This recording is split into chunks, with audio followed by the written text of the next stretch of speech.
Kailangan mo ba ng panalangin? Ang videong ito ay para sa iyo. Sana'y maabot kayo ng aking panalangin at madama ninyo na may isang taong nagmamalasakit sa inyo kahit hindi ko kayo kakilala o kaano-ano.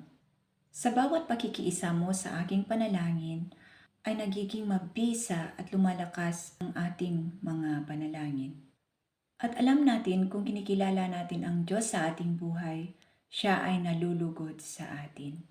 At alam naman natin na kapag nalulugod ang Diyos sa atin, lahat ng pabor, biyaya na gusto nating hilingin ay Kanyang ibibigay.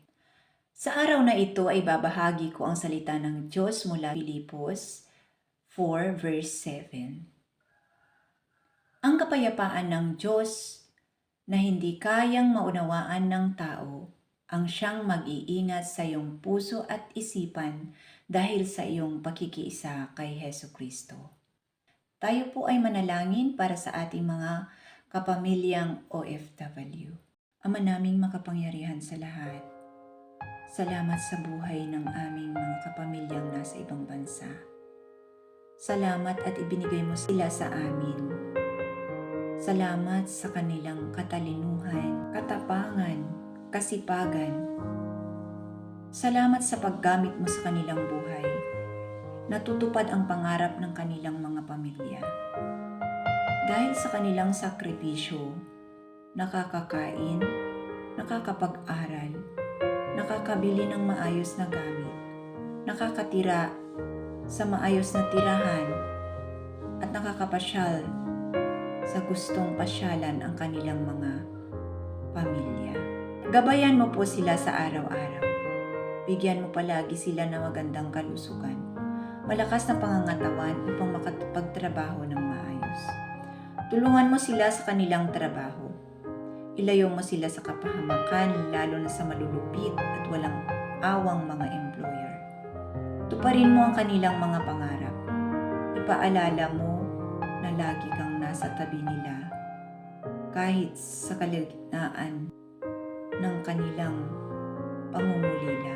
Yakapin mo sila sa iyong pagmamahal upang madama nila ang presensya nila sa pamamagitan ng paggamit mo sa kanilang mga kaibigan o mga sa taong nakakasalamuha nila sa araw-araw. Dalangin din namin na ilagay mo sa wastong pagkakastusan ang bawat perang kanilang pinagpaguran. Palakasin mo ang kanilang pananampalataya upang manatili silang matatag anumang pagsubok na darating sa kanilang buhay. Huwag mo silang iwanan, pagkus ipaalala mo sa bawat paggising nila ay kasama ka.